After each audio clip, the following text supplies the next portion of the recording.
And we're always glad to welcome aboard Mike Detillier. SaintsReport.com, MikeDetillier.com, on Twitter at Mike Detillier. How are you, Mike? Thank you, Matt. Appreciate it. It's our pleasure, man. Let's start with, of course, what is the biggest news in the football world in Louisiana this week, and that's that Drew Brees made the announcement that I think many of us were expecting, Mike, that he will, in fact, return for his 20th NFL season, 15th in New Orleans. Reaction to not only the decision, but the timing, all that therein. He didn't want to mess around with Mardi Gras, so he had to hit that early. Smart guy. He didn't want to mess with that, but it wasn't a surprise. Just sort of body language and hearing from people around him. They had sort of given every indication that he would return, and that it was certainly always a tough decision because of the mental grind that you have to put yourself through, that he does, because he thinks that's such an important part of his game, and that's telling. Each season, especially as you get older. And the other part is, we talked about this the last couple of weeks, when they're offering you $8, $9, $10 million a year to do this in the booth, and the only thing that hits you is a piece of paper. Man, you got to think about that real quick. But it wasn't a surprise. I think he just did not want to end it the way it ended in that game against the Vikings. It gives the Saints the best opportunity to again be a Super Bowl contending team in 2020 with him on the roster. Now you're going to have to figure out the contract part of it, which will be a multi-year deal. And, because you got to kick the can sort of down the road a little bit with this. And what it'll do financially for you and what it opens up. But it's not a real big surprise. The two things that happens, one, it gives you the best opportunity to win in 2020 with him back on the roster.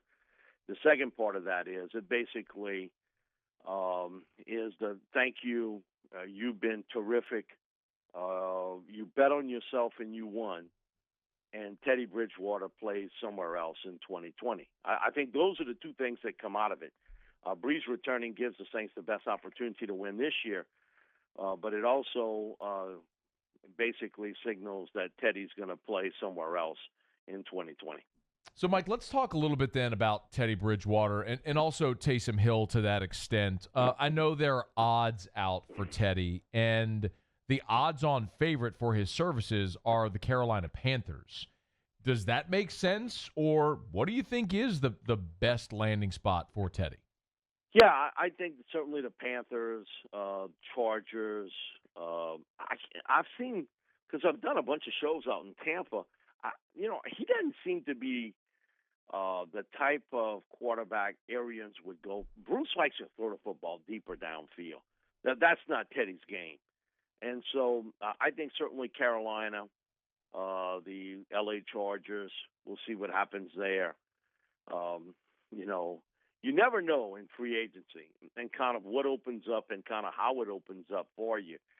But I would think the Panthers are certainly going to be a player in this sweepstakes. And I don't think there's any doubt in my mind, too, that Matt Rule is looking at the college ranks, that he also wants a young quarterback. In Carolina. I think that's just part of how he's built as a head coach, that he's also looking at a young quarterback. And I don't know how far this will go. But I do think that the two teams that will make a play for the top overall pick in the draft, one will be Miami. And the owner's basically telling you this. I mean, he's already come out and said, I'm concerned about Tua and the health issues. If we're looking at a young quarterback, we know who we're looking for. He's basically telling you that that's what they would like to do. And I'm sure that they'll make that try. Now, if they can do it or not, that's another story. I think the other team would be Carolina. I think that Matt Rule is the type of guy that would say, let me get a bridge quarterback here. Let me get a quarterback that can kind of bridge from one thing to another, and if that would mean bringing in Teddy Bridgewater now, and then trying to make a move to get Joe Burrow. Again, that's a lot easier said than done, because I think Cincinnati is kind of have their feet in the cement. Unless they get a Godfather offer that they can't refuse for Burrow, I think that's where they're going to go. But I do think the two teams most aggressive to get up to the top spot will be Carolina, with or without Bridgewater, and Miami. So I do think the Panthers will be a player for Teddy Bridgewater. I don't think there's any doubt about that. I don't think it'll be Tampa Bay. Having gone back through Bruce's history of quarterbacks, he likes a guy that will push that ball deeper downfield than what Teddy does. Teddy really excels in that short intermediate area. He's not a guy known for really throwing the deep ball downfield. So I know that's been discussed, and it's been discussed a lot in Tampa. I don't know if that's quite the fit, the Buccaneers, but I do think Panthers-Chargers are two teams, and I think Chargers would be similar to the Panthers, where they would also look for a young quarterback in the draft to select also. Mike, I want to come back to all the Burrow conversation in the next segment, but one more with the Saints trio of quarterbacks. I think at this point it's clear. They'll re-sign Brees. Teddy's going to walk. Taysom will be back. At what cost? Best guess, Mike, what does a contract for Taysom Hill look like? He'll get a first-round pick tender. That's what I suspected they'll put on him. Wow. And I think they'll take it from there. But I do think it'll be a first-round pick tender. And basically, Sean, he isn't telling you, but he's certainly walking you down that route, isn't he? I mean, saying that, that he thinks some team would possibly make a run at Taysom Hill. So if he wants him on his football team, you put a first-round pick tender on there. And if somebody's willing to do that, I look at that and say, wow, we got this guy for $100 on the waiver wire, right? And somebody's willing to give me up a first-round pick. Mike, would you? Man, would you? Hey, would you give cash me in? Mike, would you give a first-round pick for Taysom Hill? No, I wouldn't. Yeah, it's so hard to imagine. That's hard to imagine too. And listen, I that's Sean being Sean a lot of times too, of him sort of saying things and it hyperbole on that particular comment. But most of the time, what he tells you is what he sort of feels. So I think his feeling is, hey, let's put the first-round pick tender there to make sure that if we put a second-round pick tender, somebody might consider that. But not I can't see a first-round pick tender on Taysom Hill, somebody trying to go after Taysom at that route. He has no resume to have a first-round pick being given up for him. And if it did, then I'd say, give me the first-round pick. Give me that first-round pick right now. Thank you. Yep. It's been great. I think bottom line is the Saints use that, and sometimes you make bad decisions in organizations. Sometimes you make good ones. And you look at what they gave up to get Teddy. And he was the insurance policy in 2018. We really didn't see much of him. Drew was able to keep himself healthy throughout the season. But in 2019, that 5-game stretch, when you needed Teddy, he came through for you in a big way. No matter what, you were 5-0, and you kept the train rolling. And he became a beloved figure here. I don't know anybody who doesn't like Teddy Bridgewater as a person. He's hard not to like because, he's a really good guy. And you see all the things that have happened in his life and how his career almost ended in Minnesota on a practice field and almost lost the bottom part of his leg because of that injury. For him to come back, and he is a great leader. And, you thank him for what he did, but this is a player-driven league where at times, you got to move on, and he's got to move on. And he's going to take this somewhere else. But it paid off for you because the insurance policy you have with Teddy to get you through a small stretch if something happened with Drew, he came through for you and give you that 5-game deal. Now, here's the deal. And I said it at the time, and I say it again. if Sean really thought Taysom was his guy for the future, why did he start Teddy? That's a great point.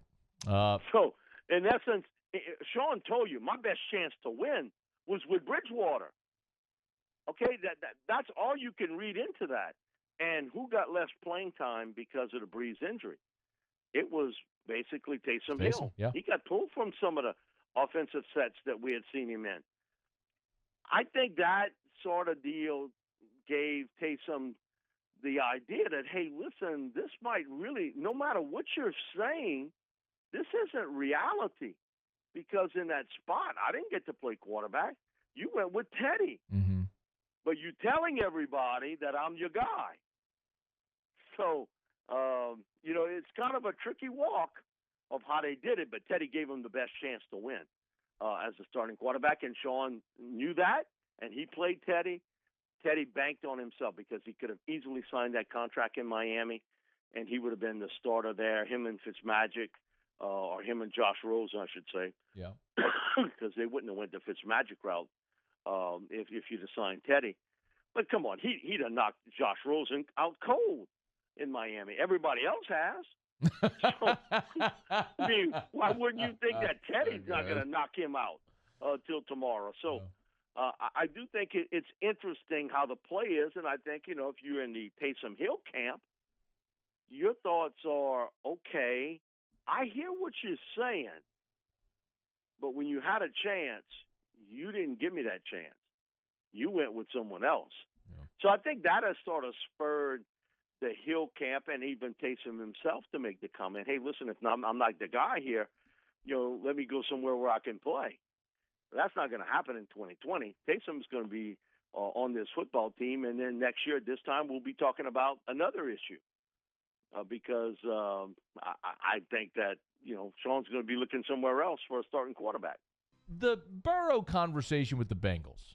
Willie Anderson, former Bengal offensive lineman, is the latest to weigh in here.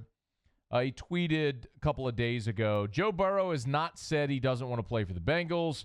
As fans, y'all should be going in on media every time they report this garbage. We have to show the Bengals in a good light to the national media. Okay. Joe Burrow hasn't definitively said he doesn't want to play for the Bengals. His dad and mom have actually kind of hinted the opposite. Where do you stand on the Burrow, doesn't he want to play for the Bengals?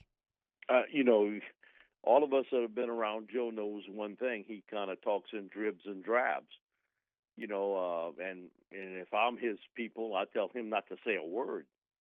Let us take care of that, Mm-hmm. if we've got anything here. But you also have to understand who you're negotiating with, too. You got an elderly owner in his 80s who knows that he's got you by the teriyaki for 5 years, picks you or not, he got you. You got no leverage on this spot, not with Mike Brown. That's not the way he works.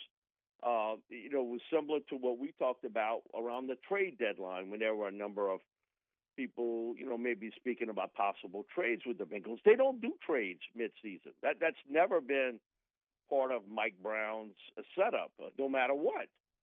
And so they weren't going to trade off Tyler Alford, and they weren't going to trade off A.J. Green. It just wasn't going to happen. That's just the way Mike Brown is. And so I suspect no matter what, the Bengals, I think, have come to the conclusion that Joe Burrow's their guy, and that's who they're going to pick. And they're going to make that selection unless they get an offer they cannot turn down. And you never know about not knowing that somebody would give you an offer that you just can't turn away from. But I'm fully convinced that the Bengals will pick Joe Burrow. And once you get picked by him, they've got you for 5 years. They own your rights. Now, are you willing to give up a year as a player to say, you know what, I'll teach you a lesson. I'll make you trade me. There ain't a lot of people like that. Yeah.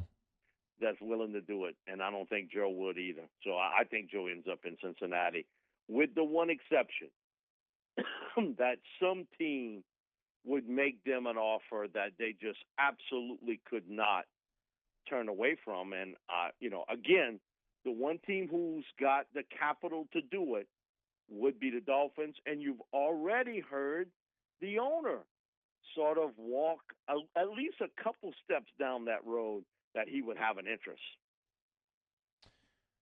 Mike, what would that offer look like, best guess, for the number one pick? I would think that in that spot you would have to give up multiple first-round picks, most likely a second-round pick, and I think a starting player. And you're not moving up much. Yeah. If you're going from 5 to 1, if it's Miami. 5 to 1, but I think that's what they would look for. Multiple first-round selections, second-round pick, a starting football player. Is either of those other situations, Mike, a better situation for Joe? Miami or Detroit at 3, if it is Detroit? Well, he's not going to last to 3. I think that's more of a Tua situation, and I think that'll be a big talking point before it's over with. Does some team decide, you know what, Tua's our guy, and that's why the combine will be huge for him, medicals, and what happens afterwards. That's the big part of the combine anyway. The workouts, I think, for the most part, it helps probably 3-4% of the players there.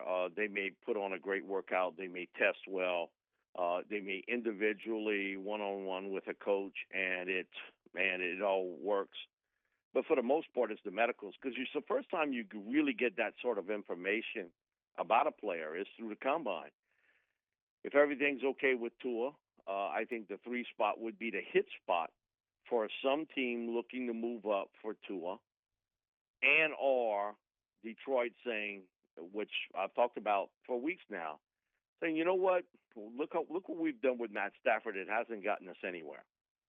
And maybe we should just move on. And Tua's our guy.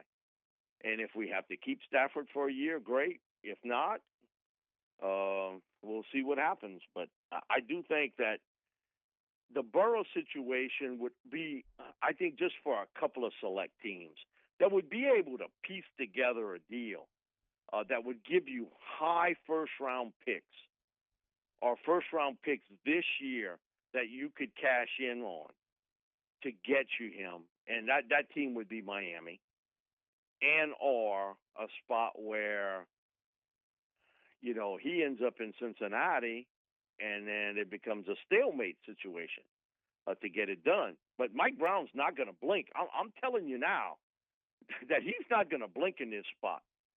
He is old school. I pick you, I got you, and either you play under these terms or you don't play. Bottom line. Mike, Joe Burrow said at the Davey O'Brien presentation, he said, I have leverage. Told that to the Fort Worth Star-Telegram. Yeah, right. Thank you, Mike. That's BS. I've gone round and round with people on this, Mike. What leverage John Elway had leverage because he was willing to go play baseball. Bo Jackson had leverage because he could go play baseball. The only thing Joe Burrow can do is say, I'm not going to play. But as you put it, who's going to just not play? No one's going to just not play.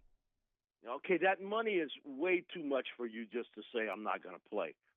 As you pointed out, Elway and Bo both had other leverage points that they could hit on. And here's the thing that Bo told Tampa Bay, that I'm not playing there. Do not pick me. Trade me off. Elway's dad told, different times, do not pick him or trade him away. He will not play there.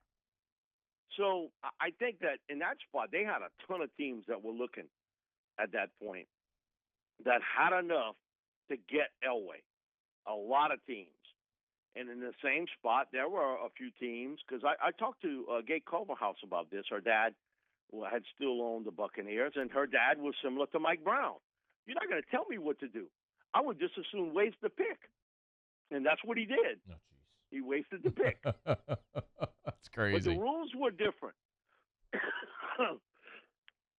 The rules were totally different back then.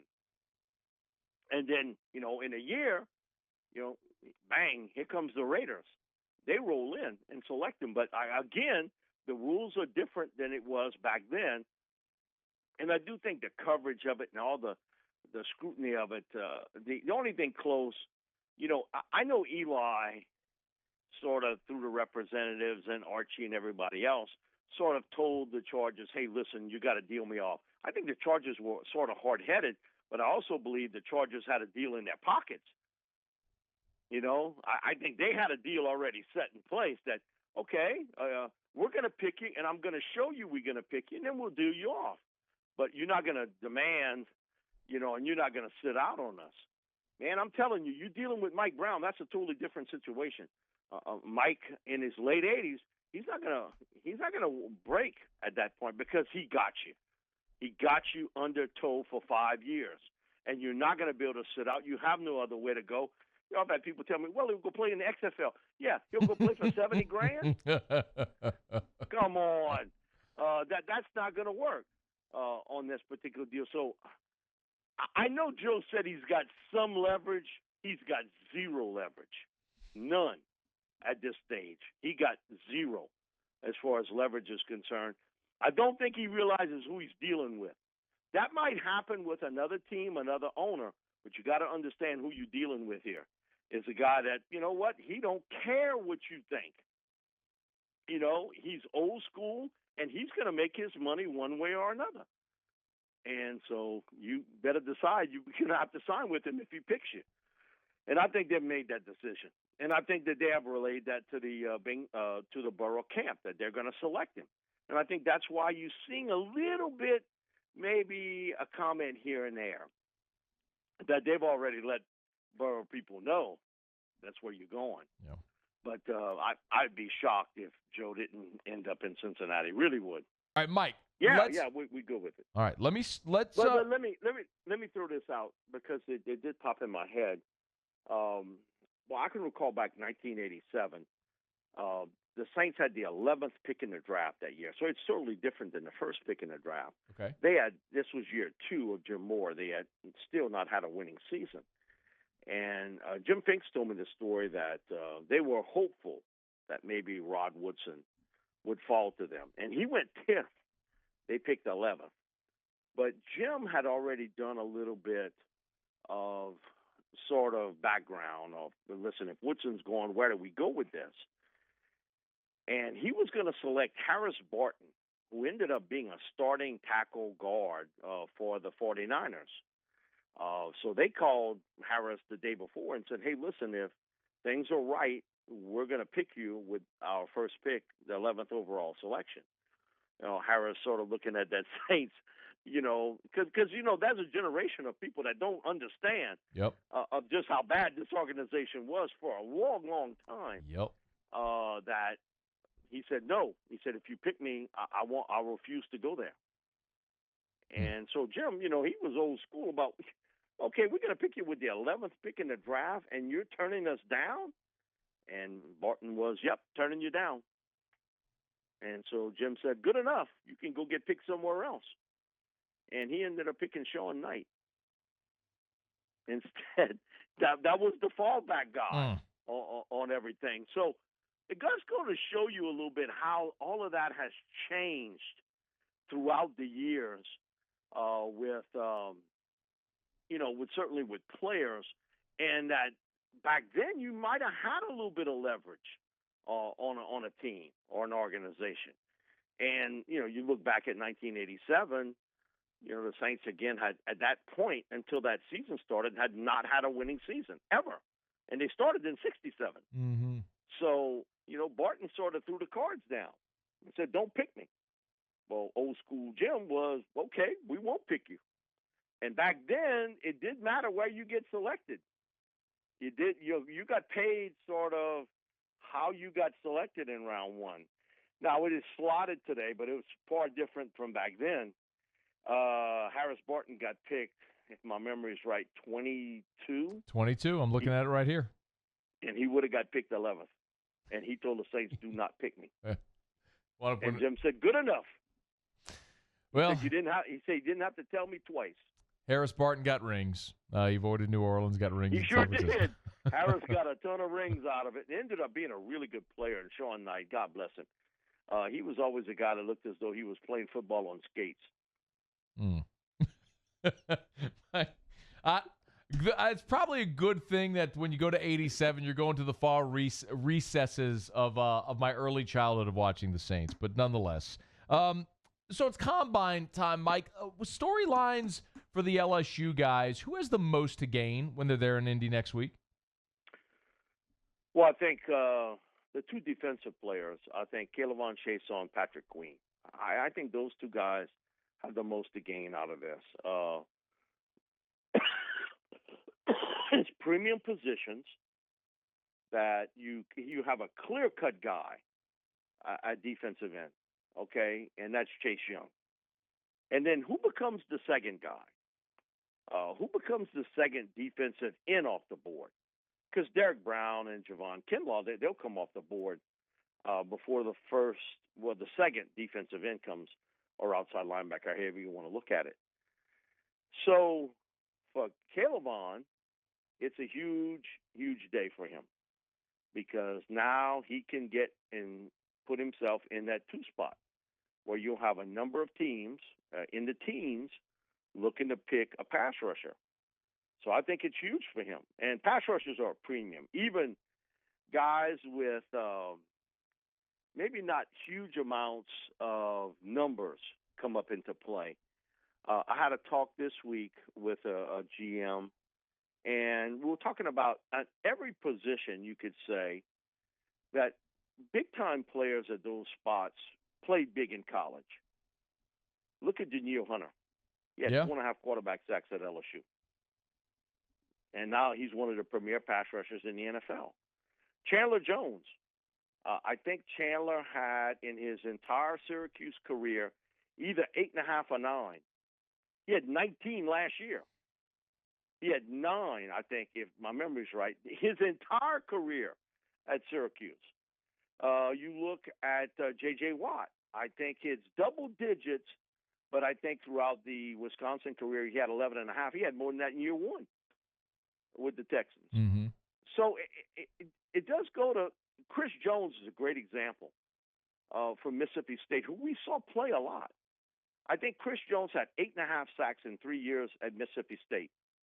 I think this year he had 9.5 in 1 year. And what it was last year, 15.5. So none of that equates almost to defensive linemen to a certain extent, because I've seen guys put up huge numbers and they did squat in the NFL. So it's odd because if you look at linebackers or a corner or a receiver or a tight end, those guys put up big numbers, or even and certainly a quarterback. But yet a defensive line, boy, it's a mixed bag there. And that's what makes, I think, the Chaisson thing, I think, interesting is that I thought he had a real strong end of the season, started out slowly, and how does that build for him? It's a great opportunity. We talked about this about Queen last week. He, along with Kenneth Murray, become one of two guys that when you're looking at linebackers, you look at people who can run the field, who can blitz from the inside or out on the edge, who can cover. Find me those guys today. Find me those guys coming out of college. You ain't finding many of them. Mm-hmm. That's what makes Murray and Queen, really valuable because they can do all of that, and they can play multiple positions. Kenneth has played in the middle and on the weak side. Patrick Queen has played on the weak side and in the middle. So you got a guy who's multiple position player. So I think those two guys, I think Chaisson Queen have the most to gain out of this. It's a heavy crew at running back, but I think everybody has sort of understands what Clyde brings to, because I've had people talk to me about Clyde. I think you know what Clyde can do. And that workout, that's not going to make or break him. But, boy, I think it will for Queen. I think it will for Chaisson. 2 underclassmen and what it means to them. But I think the biggest one-on-one interview would be Sadiq Charles because of things off the field. Yeah. I think that's going to be huge for him to convince the NFL teams that, hey, listen, just watch my tape and see how good I am.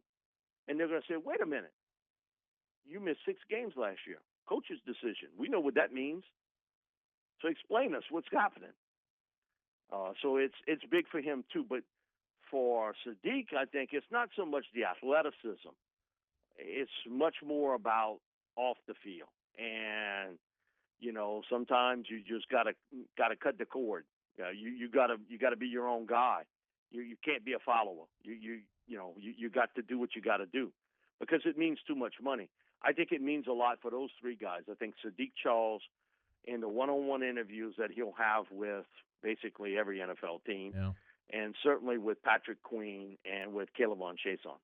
All right, Mike D, let's fire away first. Email from Jamie Hodges. Ask Mike, any way the Saints can draft Patrick Queen, or will he be there that low?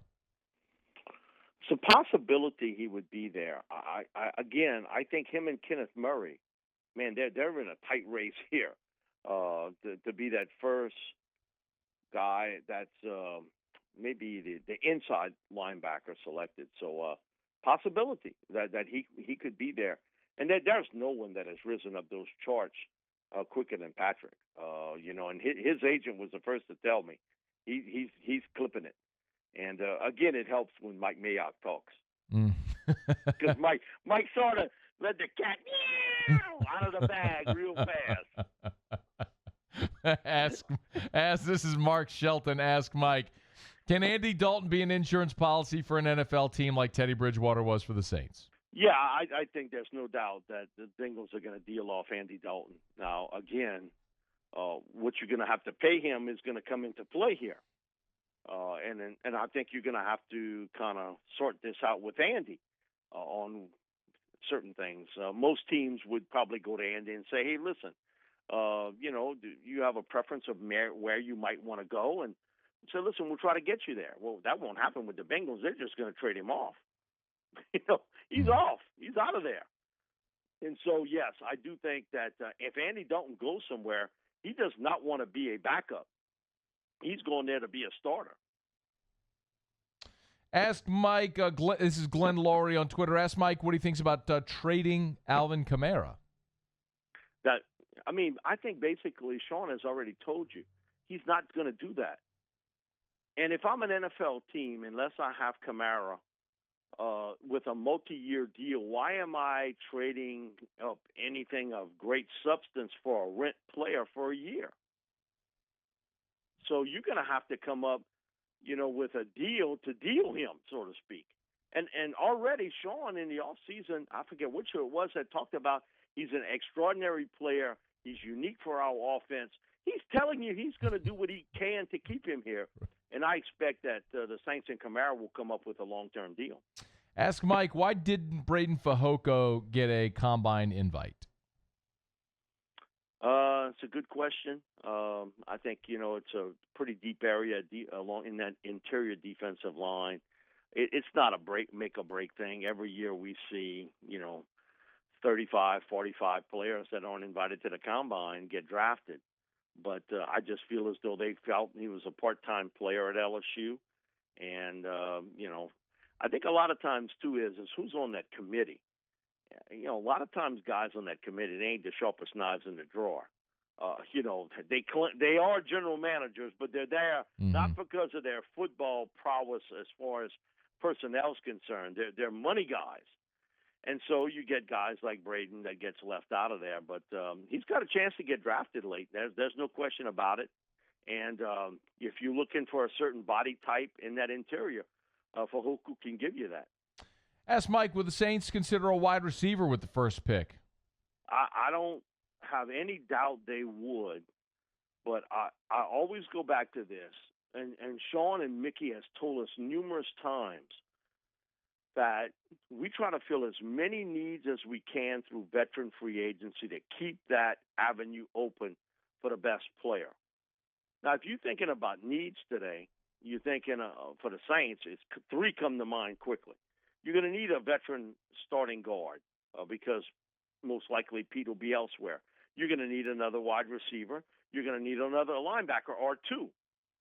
So if they sign a wide receiver, then you're not going to pick another receiver in round 1. the good thing about this draft is, and it's part of an article I did this past weekend, is explaining that, there are probably 5 or 6 first-round pick cut guys. Then there's another group of guys, late first round into the second, another 3 or 4. And then I have 16 guys that are rated from the middle of round 2 to the early part of round 4. You got a ton of guys there at receiver. I have never done a draft that this many receivers, quality and depth, like you see in this group of receivers coming out this year. And I think it is part of the process of what we see with 7-on-7, that you're able to get those guys, and it's not all going to be first-round pick guys. You're going to be getting guys in the second, third, and fourth rounds who are really good football players that in other years would probably be drafted maybe a round or 2 quicker. It's just the depth in this receiver class is really good. And if my deal is, if I need a linebacker, why wouldn't I pick one of those 2 guys if it's Queen or Murray in round 1, and then I can swing back in round 3 and get my receiver? Makes a lot of sense. One of the things that makes the draft a ton of fun, and we'll be watching as we count you down, and make sure you order your M&D draft report. If you've not done so yet, you can do so at saintsreport.com or MikeDetillier.com. Mike's with us every Thursday. Mike D, you the man. We appreciate it. Feel better, and we'll chat next week. Yes, sir, and we'll be talking about an extended schedule and extended playoffs. How about that? Well, we will intended to do that today, Mike, but we'll get to it next week. We'll do it. Thanks, Mike.